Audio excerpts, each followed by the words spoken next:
बिस्मिल्लाहिर्रहमानिर्रहीम, अस्सलाम वालेकुम। मैं हूं ईसा नकवी। इस सवाल पर कि इंडिया पाकिस्तान के ऊपर दोबारा हमला करेगा या नहीं, इससे आने से पहले मैं चंद सिर्फ आपके सामने अहम खबरें रख दूं, क्योंकि ये सबसे अहम सवाल ये है कि इंडिया ने फायरबंदी की क्यों। जिस वक्त आपको ये बात दायरे के जहन में आएगी, कुछ पॉइंट्स मैं आपके सामने रखूँगा कि ये सीक्वेंस ऑफ इवेंट्स क्या था। अब ज़ाहिर है कि ये वो मौका है कि जिसके ऊपर पूरी दुनिया इसको स्टडी कर रही है, इसके ऊपर रिसर्च हो रही है। आने वाले दिनों में इस पर आर्टिकल्स, डॉक्यूमेंट्रीज़, किताबें सामने आएंगी,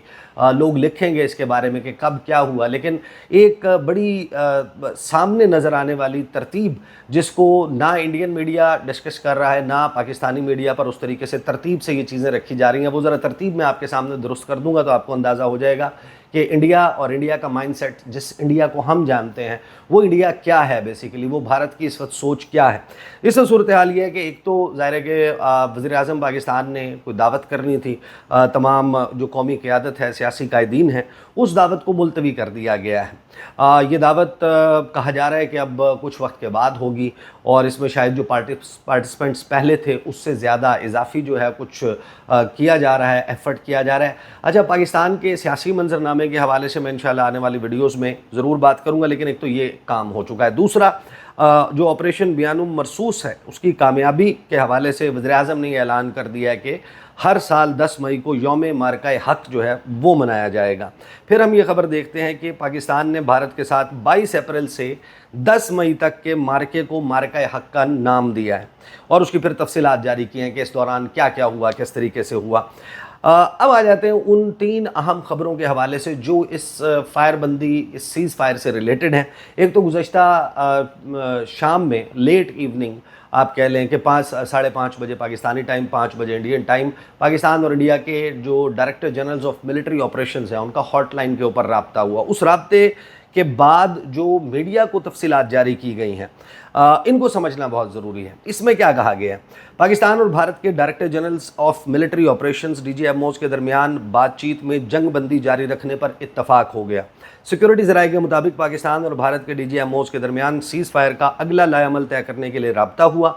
सिक्योरिटी ज़राए का कहना है कि DGMOs के दरमियान हॉटलाइन पर बातचीत का पहला राउंड मुकम्मल हुआ। भारतीय मीडिया के मुताबिक पाकिस्तान भारत DGMOs की बातचीत में जंग बंदी जारी रखने पर इत्तफाक हुआ और सरहदों से फ़ौजियों की तादाद कम करने का फ़ैसला किया गया। ये जहन में रखिएगा कि जो डिप्लॉयमेंट होती है वो भी मिरर डिप्लॉयमेंट होती है और जो डी एस्केलेशन का प्रोसेस है ये एक दिन का प्रोसेस नहीं होता। इसमें वेरीफिएबल डी एस्केलेटरी जो स्टेप्स हैं वो लिए जाते हैं कशीदगी कम करने के, और उस दौरान भी राबता रहता है कि हम इतने ट्रूप्स लाए थे, आप इतने ट्रूप्स लाए थे, हम तोप लाए थे, हम टैंक लाए थे, हम फलां जो है वो इक्विपमेंट, डिफेंस इक्विपमेंट लेकर आए थे सरहद पर, अब हम इसको वापस लेकर जा रहे हैं और उसको फिर वेरीफाई किया जाता है और इसके साथ इस तरीके से जो है वो डी एस्केलेशन का प्रोसेस या डी डिप्लॉयमेंट आप कह लें, उसका प्रोसेस जो है वो अमल में आता है।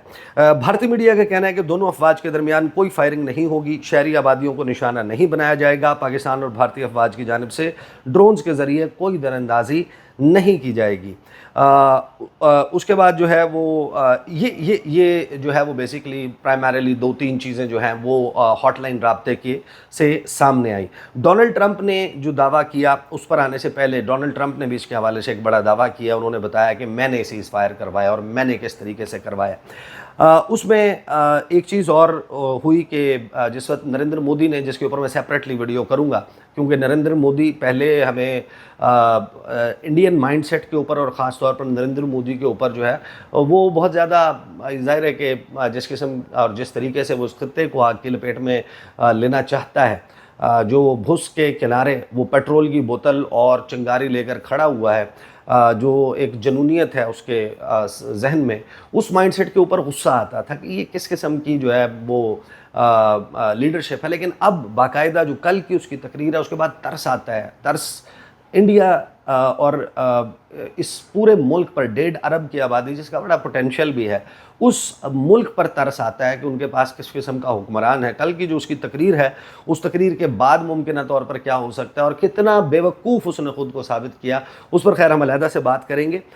लेकिन फिर जैसे ही ये तकरीर हुई तो उसके बाद दोबारा से एक मरतबा इंडियन मीडिया जो है उसने कहा कि ड्रोन्स जो हैं वो आना शुरू हो गए हैं, पाकिस्तान की तरफ से सीज़ फायर हो रहा है, इंडिया की तरफ से सीज़ फायर हो रहा है, इस किस्म की चीज़ें जो हैं वो रिपोर्ट हो रही थी। लेकिन फिर उनको रिबफ किया खुद इंडियन मिलिट्री ने, उन्होंने कहा ऐसा कुछ नहीं हो रहा, जो इंडियन मीडिया इस वक्त होक्स क्रिएट कर रहा है, जो गोदी मीडिया इस वक्त प्रोपेगेट कर रहा है, ऐसा ऑन ग्राउंड कुछ नहीं है। अच्छा, डोनाल्ड ट्रंप ने भी गुज़श्ता रात जो है वो इस मौजू के ऊपर गुफ्तगू की। डोनाल्ड ट्रंप ने क्या कहा? अमरीकी सदर डोनाल्ड ट्रंप ने कहा कि अमेरिका ने पाकिस्तान और भारत के दौरान सीज़ फायर में दोनों ममालिक की बहुत मदद की। व्हाइट हाउस में खिताब करते हुए ट्रंप ने कहा कि पाकिस्तान और भारत पर बातचीत के लिए दबाव डाला, हमने पाकिस्तान और भारत के दरमियान जोहरी तनाज़ा रोका। ट्रंप का कहना था कि ये बहुत बड़ी जोहरी जंग हो सकती थी, इस जोहरी जंग में लाखों लोगों की जानें जा सकती थीं। अमरीकी सदर ने कहा कि मुझे ये बताते हुए फ़ख्र महसूस हो रहा है कि पाकिस्तान और भारत की क़यादत ने इस पूरे मामले में मजबूती और दानिशमंदी का मुज़ाहरा किया। दोनों ने हालात की संगीनी को बखूबी समझा और बड़ी साबित कदमी दिखाई। डोनाल्ड ट्रंप ने मजीद कहा कि हमने इस अमल में बहुत मदद की, हमने तजारत के ज़रिए भी अपना किरदार अदा किया। ट्रंप का कहना था कि शुरू में सीज़ फायर का कहा तो दोनों ममालिक पीछे हटने को तैयार नहीं थे। मैंने कहा हम तुम्हारे साथ खूब तजारत करेंगे, लेकिन पहले ये सब बंद करो। अगर तुम ये बंद करते हो तो हम तजारत करेंगे, अगर नहीं करते तो कोई तजारत नहीं होगी। ट्रंप ने कहा कि लोगों ने तजारत को कभी इस अंदाज में इस्तेमाल नहीं किया जिस तरह मैंने किया। अच्छा, ये है वो दावा। अब कामयाबी के जो है वो 100 बाप होते हैं, नाकामी यतीम होती है। बहुत सारे एंगल्स, बहुत सारी चीज़ें जो हैं वो हो रही हैं। डोनाल्ड ट्रंप कह रहे हैं मैंने सीज़ फायर करवा दिया। बहुत सारे लोग जो हैं वो इसके हवाले से दावे कर रहे हैं। ये मैं आपको on the basis of information confirm कर सकता हूँ कि पाकिस्तान और इंडिया के दरमियान राब्ता नहीं टूटा था। इस तमाम वक्त के दौरान 22 अप्रैल से ऑनवर्ड राब्ता मौजूद था। पहले डिफरेंट किस्म का राब्ता था और उसके बाद आपको याद होगा कि एक टेलीफोन आया था मार्को रूबियो का, और उस मार्को रूबियो के फ़ोन के बाद अचानक से DGISI को नेशनल सिक्योरिटी एडवाइज़र तैनात कर दिया गया था, और उसके बाद से पाकिस्तान और इंडिया के दरमियान कम्युनिकेशन बैकडोर पर चल रही थी। और जो कुछ आपके सामने मैदान जंग में होता हुआ नज़र आ रहा था, साइमल्टेनियसली उसके बैकग्राउंड में बातचीत चल रही थी। लेकिन बहुत सारे लोग जो ये बात कहते हैं, जो ये सोचते हैं कि इंडिया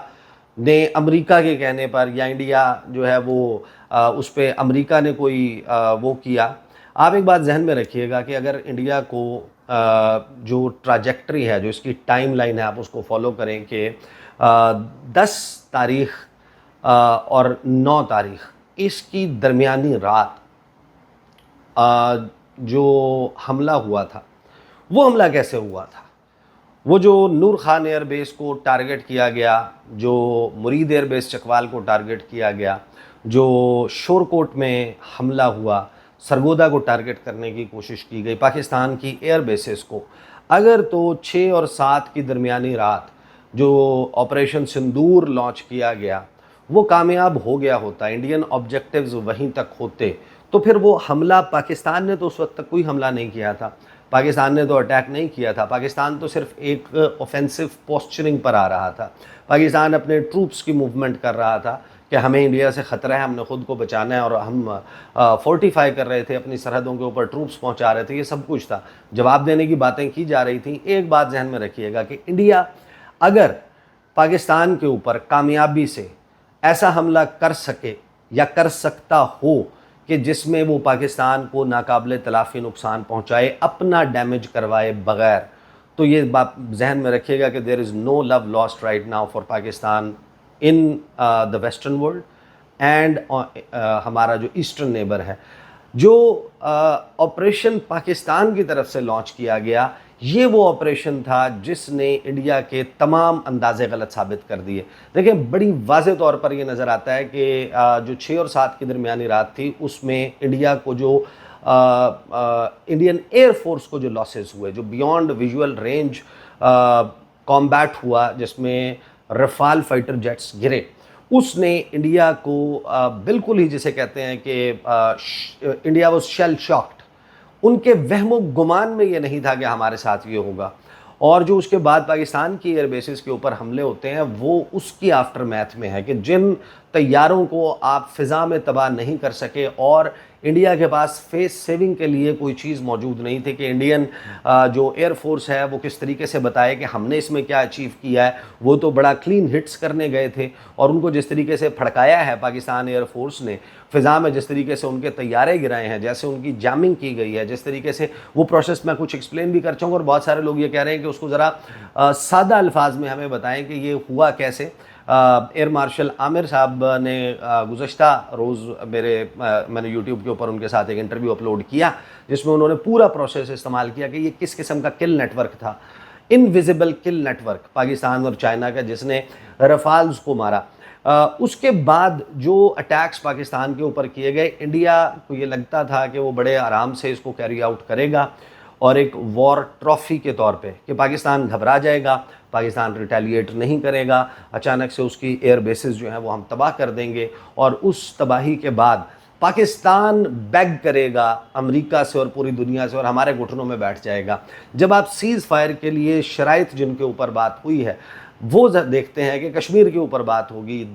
دہشت گردی کے اوپر بات ہوگی, تینوں اہم معاملات جو پاکستان اور انڈیا کا کنسرن ہے اس پر بات ہوگی. اس میں جو کشمیر کا معاملہ ہے, پانی کا معاملہ ہے, اس سے واضح طور پر نظر آتا ہے کہ پاکستان کی شرائط مانی گئی ہیں, اور پاکستان کی شرائط صرف اس وجہ سے مانی گئی ہیں کہ انڈیا کو یہ اندازہ 2 hours 3 hours into the operation, صبح 6:42 پہ ٹو بی ویری پریسائز, ایک بہت ہی اہم دارالحکومت میں بیٹھے ہوئے پاکستان کی ایک بہت ہی اہم آفیشیل شخصیت نے مجھے یہ بات بتائی کہ ایک hectic diplomatic effort back door اس وقت سٹارٹ ہو چکا ہے انڈیا اور پاکستان کے درمیان, اور فائر بندی کے اوپر بات چل رہی ہے. یہ میں آپ کو 6:42 کی بات بتا رہا ہوں, یہ لگ بھگ 1 گھنٹہ 40 منٹ انٹو دی آپریشن, فجر سے لے کر کوئی تقریباً آپ اندازہ لگا لیں کہ الصبح یہ ہو چکا تھا. انڈیا کو اندازہ ہو گیا تھا کہ یہ ہوا کیا ہے, کس طریقے سے انڈین میزائلز ڈیفنس سسٹم جو ہے وہ پاکستان کے حملے روکنے میں ناکام ہے, کس طریقے سے پاکستان ایئر فورس کے جو منوورز ہیں اور پاکستان کے جو میزائلز ہیں وہ کس طریقے سے انڈین ایئر سپیس کو بریچ کر رہے ہیں. اور اگر یہ معاملہ کنٹینیو رہتا ہے اور انڈیا اس کے اوپر ریٹیلیٹری سٹرائک پاکستان پر کرتا ہے, یہ ایسکلیشن لیڈر ایک سٹیپ اور اوپر جائے گا, اور پاکستان کا تو ظاہر ہے کہ نقصان ہوگا, پاکستان کے ڈیمیج سے زیادہ بڑا انڈیا کا ڈیمیج ہوگا. انڈیا کا جو ڈیمیج ہو سکتا تھا, اور اس میں جو پھر دیگر فریق ہیں خاص طور پر چین, اس کی طرف سے کیسی موومنٹ ہو سکتی تھی, ممکنہ طور پر لائن آف ایکچوئل کنٹرول پر کیا صورتحال خراب ہو سکتی تھی, کیا بنگلہ دیش کے ساتھ بھی معاملات, باقی جو ممالک جن کے ساتھ اس کے تنازعات ہیں جن کو انڈیا بلی کرتا ہے ان کے ساتھ بھی دوبارہ سے بھڑک اٹھیں گے, اور یہ جو 7 یا 8 فرنٹس انڈیا کے لیے کھلیں گے وہ کس طریقے سے سنبھالے گا. ان کے ایئرپورٹس بند ہو گئے تھے, ان کی ایئر سپیس بند تھی, ان کے ہاں جو بڑے آرام سے وہ یہ سوچ رہے تھے کہ اپنے ہاں انویسٹمنٹ جو ہے وہ جس طریقے سے آ رہی ہے, فلرش کر رہی ہے, مقبوضہ جموں و کشمیر کو وہ نارملائز کر رہے تھے, وہاں پر hundreds of billions of dollars کی انویسٹمنٹ ایون ہمارے جو دوست ممالک ہیں GCC میں ان سے وہ لا رہے تھے مقبوضہ وادی میں. پھر وہاں پر G20 سمٹ کے مختلف ایونٹس جو ہیں وہ کروائے جا رہے تھے جن کا چائنا نے ہماری ریکویسٹ پر جو ہے وہ بائیکاٹ کیا. ہمارے ریکویسٹ پر 2-3 ممالک ہیں جنہوں نے ان ایونٹس کا بائیکاٹ کیا, لیکن انڈیا کو یہ اندازہ ہو گیا کہ یہ ایک ایسی جنگ ہے جس میں ہم جتنا مرضی نقصان کر لیں پاکستان کا, جتنا نقصان ہمارا ہو جائے گا اس کی بھرپائی ممکن نہیں ہوگی. لیکن اب جب آپ دیکھتے ہیں نریندر مودی کی تقریر کو تو اس سے بڑے آرام سے آپ یہ بات اخذ کر سکتے ہیں کہ جو انڈین مائنڈ سیٹ ہے وہ بالکل وہ پاکستان کے اوپر ضرور حملہ کریں گے جب ان کو یہ اندازہ ہو جائے گا کہ ہمارے رفال نہیں گریں گے. پاکستان ایئر فورس کو ہم آؤٹ منوور کر سکتے ہیں, ہم اپنی ایریل ڈومیننس اسٹیبلش کر سکتے ہیں, ہم پاکستان کو اس کے ٹیکٹیکل نیوکلیئر ویپنز کے استعمال سے پہلے اس کی صلاحیت ان کو استعمال کرنے کی اس کو محدود کر سکتے ہیں. ہم پاکستان کا جو میزائلز ہیں ان کو اپنی فضاؤں میں پہنچنے سے پہلے ٹارگٹ کر سکتے ہیں. جس دن انڈیا کو یہ اندازہ ہو جائے, انڈیا یقیناً دوبارہ سے, اور یہ جو کرنٹ انڈین مائنڈ سیٹ ہے, جو RSS BJP کا گٹھ جوڑ ہے, جو ہندو سپرامیسی پر یقین رکھتا ہے, جو اس پورے ریجن میں یہ سمجھتا ہے کہ ابھی آر دا ریجنل ہیجمون, ہم اس خطے کے چودھری ہیں, وہ یقیناً ہمارے اوپر حملہ کریں گے اگر ان کو یہ اندازہ ہو جائے کہ وہ پاکستان کو گھٹنے ٹیکنے پر مجبور کر سکتے ہیں. بہرحال ایک والیٹائل سچویشن ہے, تبدیل ہو رہی ہے, اس کے کچھ انتہائی اہم آسپیکٹس ہیں, خاص طور پر جو نریندر مودی نے تقریر کی ہے اور کس طریقے سے میرے خیال میں پاکستان کا اور پاکستانیوں کا شکریہ ادا کرنا بنتا ہے کہ وہ بھی نریندر مودی کا شکریہ ادا کریں، وہ بڑا دلچسپ ہے، اس کے اوپر انشاءاللہ بات کریں گے۔ اب تک کے لیے اتنا ہی، اجازت دیجیے، اللہ حافظ۔